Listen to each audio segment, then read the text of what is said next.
జనంలో కల్పించిన ప్రజా చైతన్యం మాత్రం పూర్తిగా కొత్తని చెప్పాలి. స్వర్గీయ ఎన్టీఆర్ తెలుగుదేశం పార్టీ ఏర్పాటు ఎన్నికల్లో ప్రపంచం ఎంత సంచలనం సృష్టించాయో మొన్న ఎన్నికలు అంతకంటే సంచలనం సృష్టించాయి. అదే 93% స్ట్రైక్ రేట్, 57% ఓట్ షేర్. 46 ఏళ్లుగా నేను రాజకీయాలు చూశాను, ఎన్నికల్లో భాగస్వామినయ్యాను. కానీ ఆంధ్ర రాష్ట్ర చరిత్రలో మునుపెప్పుడూ చూడని ప్రజా తీర్పు, ప్రజలు బాధ్యతతో నమ్మకంతో రాష్ట్రాన్ని కాపాడుకోవాలి అనే ఒక గట్టి సంకల్పంతో ఓటేసి తీర్పిచ్చారు. ప్రజలు ఇచ్చిన ఈ చారిత్రాత్మక తీర్పుని గౌరవించాలి, ప్రజల నమ్మకాన్ని నిలబెట్టుకోవాలి, ప్రజా ఆకాంక్షలు నెరవేరాలి, ప్రజల అంచనాలని అందుకునే విధంగా మనందరం పనిచేయాల్సిన బాధ్యత ఉంది. అందుకే ఈ ప్రభుత్వం అనునిత్యం ఆలోచించుకుంటూ ఏ విధంగా ముందుకు పోవాలనో ముందుకు పోయే ప్రయత్నాలు చేస్తున్నాం. అయితే ఆ దిశ ఇది జరిగినప్పుడు కూడా ఒక విషయం మీకు చెప్పాలి. ఆంధ్రప్రదేశ్ రాష్ట్రంలో ఆ రోజు సమైక్య ఆంధ్రప్రదేశ్లో కానీ ఇప్పుడు నవ్య ఆంధ్రప్రదేశ్లో కానీ మరే ఏ నేతకు దక్కని గౌరవం నాకు దక్కింది. ఇన్ని సంవత్సరాలు సమైక్య ఆంధ్రప్రదేశ్లో 9 సంవత్సరాలు అందరికంటే ఎక్కువ ముఖ్యమంత్రిగా ఉండే అవకాశం వచ్చింది. 10 సంవత్సరాలు ప్రతిపక్ష నాయకుడిగా పనిచేసే అవకాశం వచ్చింది. అదే మరి ఇక్కడ ఒకసారి రెండోసారి ముఖ్యమంత్రిగా ఒకసారి ప్రతిపక్షంలో పనిచేసే అవకాశం ప్రజలు ఇచ్చారు. అదే ఇంకొక విధంగా దిశ అనునిత్యం కష్టపడి పనిచేయడం, నిజాయితీగా ఉండడం, అనుక్షణం ప్రజలు వాళ్ళ బిడ్డల సంక్షేమమే ధ్యేయంగా పనిచేస్తూ వచ్చాను. అందుకే 4 దశాబ్దాలుగా ప్రజలు ఆదరించారు. వాళ్లకు నా జీవితాంతం కూడా రుణపడి ఉంటానని చెప్పి మరొక్కసారి ప్రజలందరికీ విజ్ఞప్తి చేస్తున్నాను. మొట్టమొదటిసారి అధ్యక్ష 1978 నేను ఎమ్మెల్యే అయ్యాను. అప్పటి నుంచి ప్రజల కోసం పనిచేయడం, అనునిత్యం అధ్యయనం చేయడం, నిత్య విద్యార్థిగా నేర్చుకోవడం, నేర్చుకున్న విషయాల్ని ప్రజలకు న్యాయం జరిగే విధంగా ఏమేం చేయాలో చేసుకుంటూ ముందుకు వచ్చాం. 46 సంవత్సరాల కంటే ముందు ఎన్నో పదవుల్లో చేపట్టిన 46 ఏళ్లుగా నా రాజకీయ జీవితంలో ఎన్నో పదవులు చూశాను, ఎన్నో కష్టాలు చూశాను, అవమానాలు పడ్డాను. కడాన నా మీద క్లేమోర్ మైన్స్ 24 బ్లాస్ట్ చేస్తే సాక్షాత్ వెంకటేశ్వర స్వామి నన్ను కాపాడాడు, ప్రాణభిక్ష పెట్టాడు, పునర్జన్మ కల్పించారు. 4 సంవత్సరాలు ఇక్కడున్నప్పుడే నా మీద చాలా దారుణంగా కుటుంబ సభ్యుల్ని అవమానపరిచే విధంగా మాట్లాడితే నా జీవితంలో ప్రాణానికి కూడా భయపడలేదు. కానీ ఆ సమయంలో ఒక బాధ, ఆవేదన కలిగింది. అలాంటి వేధింపులు కూడా గురయ్యాను. కడకు జైలు కూడా పంపించే పరిస్థితి వచ్చారు. కానీ ఆ దిశ నేను ఏ తప్పు చేయలేదు, ఏ తప్పు చేయను. అనుక్షణం ప్రజల కోసం పనిచేస్తా. ఇలాంటి ఇబ్బందులు పెట్టినప్పుడంతా కూడా ఇంకా మనోధైర్యాన్ని పెంచుకొని ఇంకా నేను ఏం చేయగలుగుతాను, ఏం చేస్తే ప్రజల రుణం తీర్చుకోగలుగుతాను ఆలోచించి ముందుకు పోతూ వచ్చాను. చాలా అరుదైన సంఘటనలు నా జీవితంలో చూశాను. నేను జైల్లో ఉన్నప్పుడు 53 రోజులు మీరు చూసే అధ్యక్ష, 80 దేశాల్లో తెలుగు వారు 53 రోజులు రోడ్డు మీదకి వచ్చి ఎక్కడికక్కడ పోరాటాలు చేశారంటే అది నా జీవితంలో ఎప్పుడూ మరిచిపోలేని సంఘటన అని చెప్పి కూడా నేను మీకు తెలియజేస్తున్నా. అందుకని ప్రజలు మనకిచ్చిన స్థానాన్ని ఎవరు చెరపాలన్నా చెరపలేరు. అందుకని ఈరోజు మీరు చూస్తే 4వసారి ముఖ్యమంత్రి. ఇది అరుదైన అనుభవం. 4వసారి ముఖ్యమంత్రి అయ్యాం. అవినీతి, డబ్బులు కానీ, కులం కానీ, మతం కానీ, ప్రాంతం కానీ, వర్గం వంటి అంశాలు తీవ్రంగా ప్రభావితం చేస్తున్న ఈ రోజుల్లో నా మీద ఈ నమ్మకం పెట్టుకున్నారంటే అది నా జీవితంలో ఎప్పుడు మరిచిపోలేనని చెప్పి కూడా నేను మీకు తెలియజేస్తున్నా. అధికారం నాకు కొత్త కాదు, సీఎం కుర్చీ అంతకంటే కొత్త కాదు, కేంద్ర రాజకీయాలు కూడా నాకు కొత్త కాదు. తెలుగుదేశం పార్టీ ఒక ప్రాంతీయ పార్టీగా ఉండి దేశ రాజకీయాల్లో కీలక పాత్ర అనేక సందర్భాల్లో పోషించాం. అది తెలుగుదేశం పార్టీ చరిత్ర అని చెప్పి కూడా నేను మీకు తెలియజేస్తున్నాను. ఇన్ని చూసిన నాకు ఈరోజు మీరు చూస్తే అధ్యక్ష 95లో మొట్టమొదటిసారి ముఖ్యమంత్రి అయ్యాను.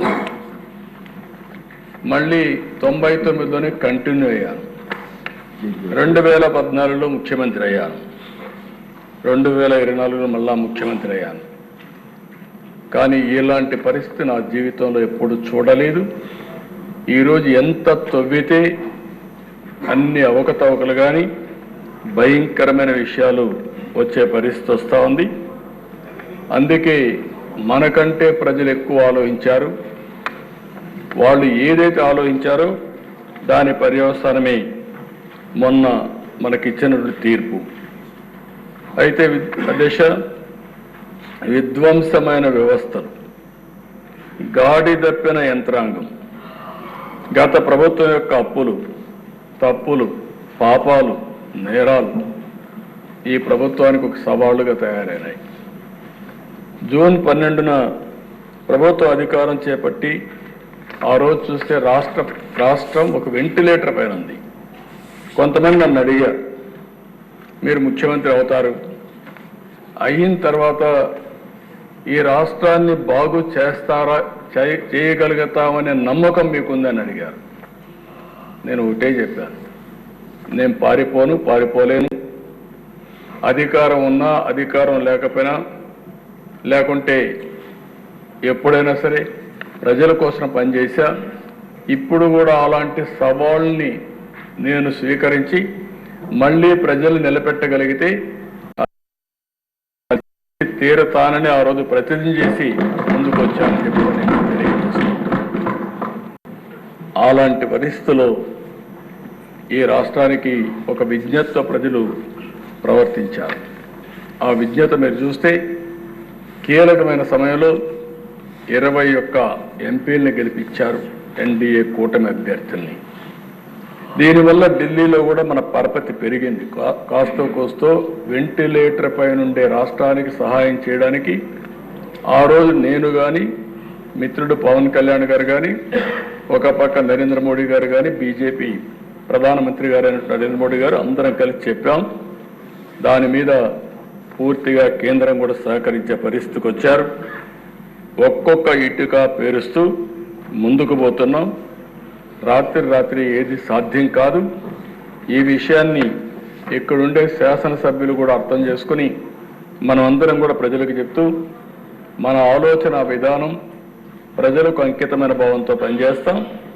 అదే సమయంలో రాజీ లేకుండా ముందుకు పోతామని చెప్పి కూడా నేను మీకు తెలియజేస్తున్నా. ఇప్పుడిప్పుడే దగ్గర 162 రోజులు అయ్యింది. రోజులు లెక్క పెట్టుకుంటున్నాం. ఎందుకంటే అనునిత్యం బాధ్యత ఉంది మన మీద. ఇది మీరు చూసినప్పుడు చాలా డిపార్ట్మెంట్లు, గాడి తప్పిన డిపార్ట్మెంట్లన్నీ ఘాట్లో పెట్టే పరిస్థితికి వచ్చాం. దగ్గర లెక్కలు కూడా చెప్పాను. ఇంకా బయట ఇష్టానుసారంగా ప్రచారం చేసే పరిస్థితికి వచ్చారు. సాక్ష్యాధారాలతో సహా 10 లక్షల కోట్ల రూపాయలు అప్పులు కానీ, గాడి తప్పిన వ్యవస్థలు, అస్తవ్యస్తంగా ఉన్న ప్రభుత్వ శాఖలు, పెండింగ్ బిల్లు, అనేక సవాళ్లు విసిరిన మనకుండే అనుభవంతో వీలైనంతవరకు సరి చేసుకుంటూ వచ్చాం. నేను ఒకే విషయం ఈ సభ ద్వారా ప్రజలందరికీ హామీ ఇస్తున్నా, మీ నమ్మకాన్ని వమ్ము కానీయం. 5 నెలల్లో అనేక అడుగులు వేశాం. ప్రజలు ఒక నమ్మకాన్ని క్రియేట్ చేశాం. సంతృప్తి, సంతోషం, భద్రత కల్పించే విధానాల కోసం నాంది పలికాం. మళ్ళీ హామీ ఇస్తున్నా, ఎన్డీఏ విధానం సమిక్షేమం, అభివృద్ధి, సుపరిపాలన ఈ మూటి ద్వారా ఆంధ్రప్రదేశ్ రాష్ట్ర ప్రజలకు భరోసా ఇచ్చే విధంగా ఈ పరిపాలన కొనసాగిస్తామని చెప్పి కూడా నేను మీకు తెలియజేస్తున్నాను. మా ఆలోచన ఒకటే, పేదవాళ్ళ ఆదాయం పెరగాలి, ఖర్చులు తగ్గాలి, వాళ్ళ జీవన ప్రమాణాలు మెరుగుపరచాలనేదే ధ్యేయంగా పనిచేస్తున్నామని చెప్పి కూడా నేను మీకు తెలియజేస్తున్నాను. అందుకనే ఎన్నికల్లో కొన్ని హామీలు ఇచ్చాం. ఆ హామీలు కూడా అనిత్యం సమీక్షలు చేసుకుంటున్నాం. అటు సూపర్ 6 కానీ, ఎన్నికల మేనిఫెస్టో కానీ ఇవన్నీ గుర్తుపెట్టుకొని ముందుకు పోతున్నాం. ఈ సందర్భంగా దిశ ఒక్క విషయం నేను ఈ సభ ద్వారా ప్రజలందరికీ తెలియజేయాలనుకుంటున్నాను. సమిక్షేమం అనేది తెలుగుదేశం పార్టీతోనే ప్రారంభమైంది. ఈ విషయం దేశానికి అర్థమయ్యే విధంగా చెప్పగలిగాం. మీరు మొట్టమొదటిసారిగా దేశ చూస్తే తెలుగుదేశం ఆవిర్భావంతోనే కూడు, గూడు, గుడ్డ అనే నినాదంతో సమిక్షేమ పథకాలు మొదలుపెట్టాం. 2 రూపాయల కేజీ బియ్యం ప్రారంభించింది తెలుగుదేశం పార్టీ, గౌరవనీయులు ఎన్టీ రామారావు గారు. అది ఈరోజు ఫుడ్ సెక్యూరిటీగా దేశం మొత్తం అమలైందంటే అది తెలుగుదేశం పార్టీ చూపించిన చొరవ, ఒక స్ఫూర్తి అని చెప్పి కూడా నేను మీకు తెలియజేస్తున్నా. పేదవాళ్ళకు పింఛన్ ఇవ్వాలి, వీళ్ళకి ఇబ్బందులు ఉన్నాయని 30 రూపాయల పింఛన్తో ప్రారంభించింది తెలుగుదేశం పార్టీ. అది ఈరోజు ఈ రాష్ట్రంలో 4,000 రూపాయలు పింఛన్ ఇచ్చే పరిస్థితికి వచ్చాం. ఇంకో పక్కన దిశ రైతుల్ని ఆదుకోవాలని 50 రూపాయలకే హార్స్ పవర్ విద్యుత్ కానీ, మొట్టమొదటిసారిగా పేదవాళ్ళు ఉండవలసింది గుడిసెల్లో కాదు, వీళ్ళకు కూడా పక్కా ఇళ్ళు ఉండాలని పక్కా ఇళ్ళ నిర్మాణం ఏర్పాటు చేయడం, జనతా వస్త్రాలు లాంటి కార్యక్రమాలన్నిటికి కూడా 40 ఏళ్లకు ముందే టీడీపీ నాంది పలికింది అధ్యక్ష. అదే మరుగు అధ్యక్ష, అనేక ప్రభుత్వ పథకాలను కానీ, సంస్కరణలు కానీ, పాలసీలతో పేదవాళ్ళ జీవితాల్ని మార్చడానికి రూపకల్పన చేశాం. 2014లో కూడా 16,000 కోట్ల లోటు బడ్జెట్తో పరిపాలన ప్రారంభించిన 120 సంక్షేమ కార్యక్రమాలకు శ్రీకారం చుట్టాం. గిరిజనులకు, దళితులకు 27 పథకాలు, ముస్లింలకు ఒక 10 పథకాలు, బీసీలకు ఆదరణ వంటి పథకాలతో ముందుకు పోయే దిశ. సమైక్య ఆంధ్రప్రదేశ్లోని గర్ల్ చైల్డ్ ప్రొటెక్షన్ స్కీమ్ కింద 5,000 రూపాయలు బ్యాంకులో డిపాజిట్ చేసి అందులో వచ్చే వడ్డీ, ఆ ప్రిన్సిపల్ అమౌంట్ ఆడబిడ్డల భవిష్యత్తుకు భరోసా ఇచ్చిన పార్టీ తెలుగుదేశం పార్టీ అని చెప్పి కూడా మీకు తెలియజేస్తున్నాను. ఇదే కాకుండా దిశ పోయినసారి అయితే దగ్గర 120 స్కీములు తీసుకొచ్చాం. ఎన్టీఆర్ బేబీ కిట్ కానీ, తల్లి బిడ్డ ఎక్స్ప్రెస్ కానీ, అనేక సంక్షేమాలు, బీమా 5 లక్షల రూపాయలు బీమా ఇవ్వడం, మట్టి ఖర్చులకు 10,000 రూపాయలు ఇవ్వడం, కడాను ఎవరైనా చనిపోతే గౌరవప్రదంగా వీడ్కోలు ఇవ్వాలని మహాప్రస్థానం పెట్టి డెడ్ బాడీని కూడా శ్మశాన వరకు తీసుకుపోయి గౌరవంగా అంత్యక్రియలు చేపించేదానికి శ్రీకారం చుట్టాం అధ్యక్ష. ఇప్పుడు అధ్యక్ష ఇక్కడికి వచ్చినప్పుడు మనం ఆలోచిస్తే ఈ ప్రభుత్వం వస్తానే మొదటి డెసిషన్ ఏదైతే పింఛన్లు 4,000కు పెంచాం, ఎన్టీ రామారావు గారు 30 రూపాయలతో ప్రారంభించిన పేదల పింఛను 4,000 రూపాయలు పెంచడం దేశంలోనే మొట్టమొదటిసారి ఒకరిద్దరికి అధ్యక్ష 64 లక్షల మందికి ఇస్తున్నాం. 64 లక్షల మందికి పేదల భరోసా కింద మొదటి తారీఖును అందజేసి వాళ్ళని ఆదుకుంటున్నాం. ఇంకో పక్క ఎవరైతే దివ్యాంగులు ఉన్నారో వారికైతే 6,000 రూపాయలు, దేశంలో ఎక్కడా ఈ విధంగా 6,000 రూపాయలు ఇస్తున్నాం. ఇంకో పక్కన అనారోగ్యంతో బాధపడే వాళ్ళకి 10,000, 15,000 ఇచ్చి వారందరినీ ఆదుకునే పరిస్థితి తీసుకొచ్చాం. ఈరోజు అధ్యక్ష ఇక్కడ ఉండే వాళ్ళందరికీ కూడా ఒక ఐడియా ఉండాలి. ఈరోజు మీరు చూస్తే ఈరోజు మనం ఇచ్చేది 4,000 రూపాయలు, 6,000 రూపాయలు, 10,000 రూపాయలు, 15,000 రూపాయలు ఇస్తున్నాం. మన తర్వాత ఇచ్చేవాళ్ళు దేశంలో చాలా సంపన్న రాష్ట్రాలు ఉన్నాయి, ఆదాయం ఎక్కువ వచ్చే రాష్ట్రాలు ఉన్నాయి. ఈరోజు మహారాష్ట్ర ఉంది, లేకపోతే తమిళనాడు ఉంది, కర్ణాటక ఉంది. విభజన తర్వాత మనకంటే తెలంగాణ కూడా ఆదాయం ఎక్కువ వస్తుంది. మీరు చూస్తే అధ్యక్ష, మనం 4,000 ఇస్తే హర్యానా 2,500. ఆ తర్వాత మూడోది మనం చూసి తెలంగాణ 2,016, కర్ణాటక 64,600, 65 సంవత్సరాలు పైబడితే 1,200. ఇంకో పక్కన దేశ తమిళనాడులో 1,200. మనం ఇచ్చేది 4,000, 6,000, 10,000, 15,000 ఇస్తే వాళ్ళు ఇచ్చేది 1,200. ఉత్తరప్రదేశ్ 1,000 రూపాయలు, మహారాష్ట్ర 600, గుజరాత్ అక్కడ చూస్తే 60 నుంచి 79 రూపాయలు, 60 నుంచి 79 వయసు వరకు 750, 80 సంవత్సరాలు పైబడితే 1,000 రూపాయలు ఇస్తున్నారు. అంటే ఈరోజు మనం గుర్తుపెట్టుకోవాల్సింది, దేశంలో ఏ రాష్ట్రంలో జరగనటువంటి అతిపెద్ద సంక్షేమ కార్యక్రమం పేదలకు ఇచ్చే పింఛన్లని చెప్పి కూడా నేను తెలియజేస్తున్నాను. 33,000 కోట్ల రూపాయలు ఇస్తున్నాం. మొదటి తారీఖుని ఇస్తున్నాం. అవసరాన్ని బట్టి, వాళ్ళ ఆర్థిక పరిస్థితులను బట్టి, వాళ్ళకుండే సమస్యలను బట్టి మానవతా దృక్పథంతో ఈ యొక్క పెన్షన్లు ఇస్తున్నామని చెప్పి కూడా నేను మీకు తెలియజేసుకుంటున్నాను. రెండవ కార్యక్రమం అధ్యక్ష, పేదల కోసం ఇప్పటికే 198 చోట్ల అన్నా క్యాంటీన్లు ప్రారంభించాం. ఇంకా నేను ముందే చెప్పాను, పాతవన్నీ ప్రారంభిస్తాం. ఏ నియోజకవర్గంలో అయితే అన్నా క్యాంటీన్ లేదు, అక్కడ కొత్తగా ఒక్క నియోజకవర్గానికి కనీసం ఒక అన్నా క్యాంటీన్ పెట్టే బాధ్యత ఈ ప్రభుత్వం తీసుకుంటామని చెప్పి కూడా నేను మీకు తెలియజేస్తున్నా. పేదవాళ్ళకి, ఆకలేసేవాడికి కనీసం కడుపు నిండా తిండి పెట్టడం మన బాధ్యత అధ్యక్ష.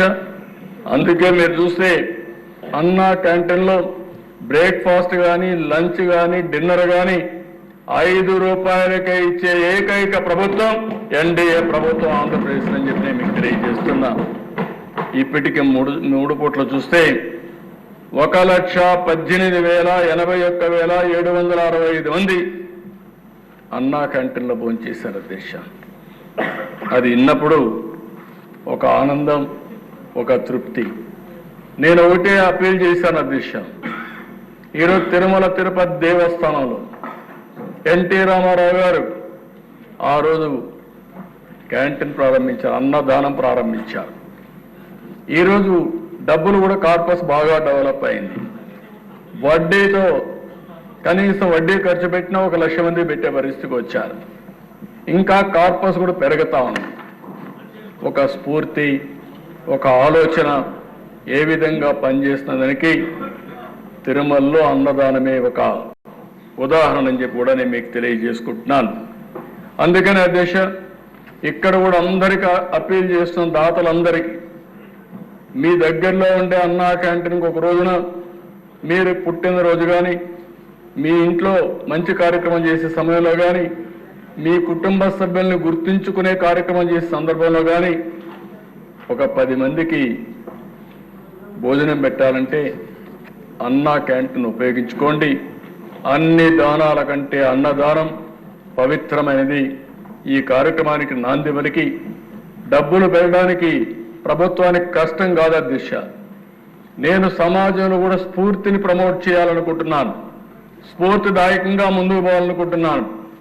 మొన్న విజయవాడలో వరదలు వస్తే అధ్యక్ష, ఆ రోజు ఎన్డీఏ ప్రభుత్వం పనిచేసిన విధానానికి ప్రజలు మెచ్చి మేము కూడా ఈ మంచి కార్యక్రమంలో భాగస్వాములు కావాలని దగ్గర సీఎం రిలీఫ్కి 500 కోట్ల రూపాయలు ఇచ్చారంటే అది ఈ ప్రభుత్వం పైన విశ్వసనీయత. ₹1 ఇస్తే అది ప్రజలకు చేరుతుంది, న్యాయం జరుగుతుందనే విశ్వాసంతోనే ముందుకు వచ్చారు. అది చూసినప్పుడు మాలో కూడా ఇంకా పట్టుదల పెరుగుతా ఉంది, ఇంకా బాగా చేయాలని ఆలోచన వస్తా ఉందని చెప్పి కూడా నేను మీకు తెలియజేసుకుంటున్నాను.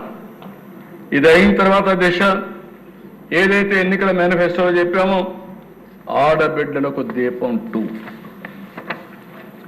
ఈరోజు ఒక విధంగా ఆలోచిస్తే చరిత్ర దిశ సమైక్య ఆంధ్రప్రదేశ్ దీపం కార్యక్రమం నేనే పెట్టా. ఆ రోజు దేశంలో ఎవ్వరూ కూడా ఆలోచించినప్పుడు మా తల్లి కష్టాలు నేను ఒకసారి ఆలోచించుకుని ఎవరైతే ఆడబిడ్డలు ఉన్నారో ఏ ఆడబిడ్డకు అలాంటి కష్టం రాకూడదనే ఉద్దేశంతో ఆ రోజు దీపం ప్రవేశపెట్టాం. ఈ దీపం యొక్క ముఖ్యమైన ఉద్దేశం చూస్తే అధ్యక్ష ఎక్కడెక్కడో కట్టెలు తెస్తారు. ఓసారి వర్షాకాలంలో బయట ఉంటే కట్టెలన్నీ ఎండిపోతే బాగా తడిచిపోతే ఆ కట్టెలు తీసుకొచ్చి పొయ్యిలో పెడితే ఎంత పొగంటే ప్రతి ఒక్క ఇంట్లో ఒకే బెడ్రూమ్ ఇల్లు ఉంటుంది, రూమ్ ఒకటే ఉంటుంది, అక్కడే కిచెన్, అక్కడే డైనింగ్, అక్కడే పడుకుంటారు.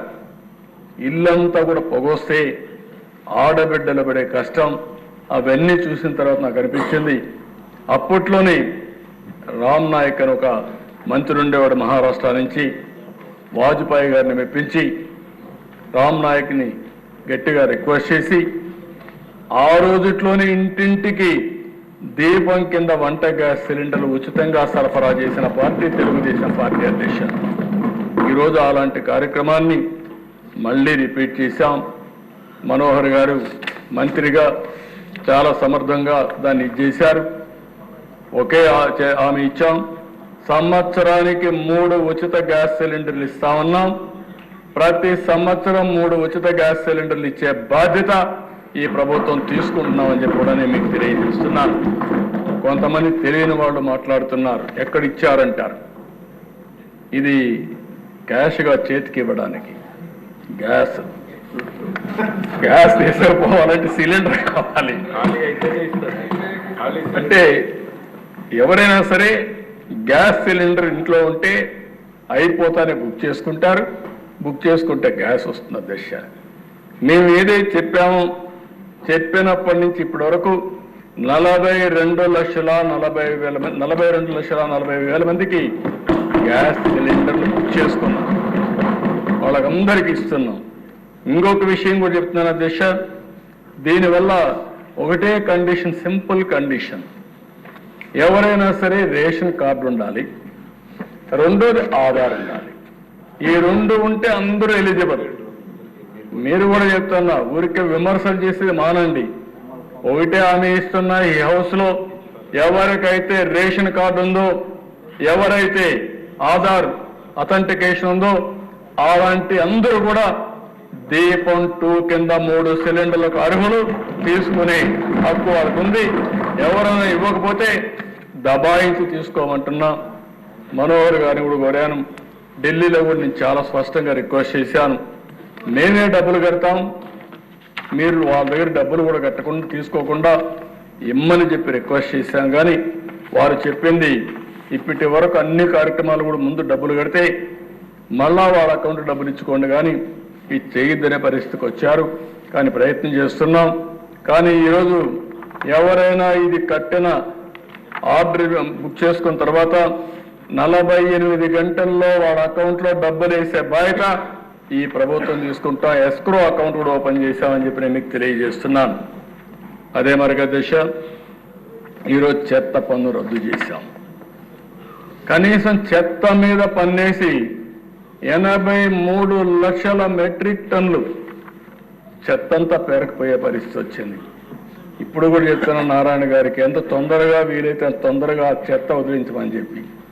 ఆయన అంటున్నాడు 1 ఇయర్ అంటున్నాడు. 1 ఇయర్ కుదరదు, నెక్స్ట్ అక్టోబర్ లోపల పూర్తిగా చెత్తంతా కూడా తీసే బాధ్యత, వీళ్ళు వేసిపోయిన చెత్తని క్లీన్ చేసే బాధ్యత తీసుకోవాల్సిన అవసరం ఉంది. చెత్త పన్ను రద్దు చేశామని చెప్పి కూడా నేను మీకు తెలియజేస్తున్నాను. అధ్యక్ష, మత్స్యకారులు పొట్టగొట్టారు. 217 జీవో తీసుకొచ్చారు. కనీసం అంతవరకు జీవనోపాధి, వాళ్ళు స్వేచ్ఛగా ఎక్కడన్నా చెరువు ఉంటే ఆ చెరువులు ఆ సొసైటీ పోయి ఎక్కడికక్కడ ఉపాధి కల్పించుకునేవారు. అందుకే మళ్ళీ ఆ జీవోను రద్దు చేసి మత్స్యకారులకు అండగా ఉండడానికి ప్రభుత్వం ముందుకు పోతున్నాం. అవసరమైతే రుణాలు ఇప్పిస్తాం, వారికి గ్రాంట్ ఇస్తాం, అన్ని విధాలు అభివృద్ధి చేస్తామని చెప్పి కూడా నేను మీకు తెలియజేస్తున్నాను. స్వర్ణకారుల కోసం ఒక కార్పొరేషన్ పెట్టాం. ఆ రోజు చెప్పాం, స్వర్ణకారుల్ని పూర్తిగా ప్రోత్సహించే బాధ్యత ఈ ప్రభుత్వాన్ని. మొట్టమొదటిసారిగా దేశ గీత కార్మికులకి 10% మద్యం షాపులు వాళ్ళకి కేటాయించే కార్యక్రమానికి శ్రీకారం చుట్టాం. ఎందుకంటే చేతి వృత్తులు, కుల వృత్తుల్ని గౌరవించాల్సిన అవసరం ఉంది. వాళ్ళ జీవనోపాధి పోయింది. అందుకని వీళ్ళంతా కూడా గీత కార్మికులు ఏదైతే ఒకప్పుడు మీరు చూస్తే కళ్ళు గీసి వాళ్ళు జీవనోపాధి గడిపేవారు. అందుకే వాళ్ళ వృత్తిని గౌరవిస్తూ 10% మద్యం షాపులు వారికే కేటాయించాం. ఇంకో పక్కన దేశ అర్చకుల జీతాలు చాలని జీతాలు వస్తా ఉంటే 10,000 నుంచి 15,000కు పెంచాం. దేవాలయాల్లో నాయి బ్రాహ్మణులు ఉన్నారు, వాళ్ళ వేతనాలు 15,000 ఉంటే కాదు 25,000 చేస్తామని ఎలక్షన్ మేనిఫెస్టోలో చెప్పి ఇమ్మీడియట్ గా 25,000 చేసిన ప్రభుత్వం ఈ ప్రభుత్వం అని చెప్పి కూడా నేను మీకు తెలియజేస్తున్నా. ఇంకో పక్క టెంపుల్స్ అన్ని కూడా ధూప దీప నైవేద్యం కింద ఆలయాల్లో ఆర్థిక సహాయం 5,000 ఉంటే వాళ్ళకు 10,000 పెంచాం. ఉపాధి కోసం చూస్తున్న వేద విద్యార్థులకి 3,000 రూపాయల నిరుద్యోగ భృతి ఇవ్వడం మొదలుపెట్టాం. చేనేతకు GST ఎత్తివేశాం. గృహ నిర్మాణానికి అదనంగా 50,000 రూపాయల ఆర్థిక సహాయం పెంచాం.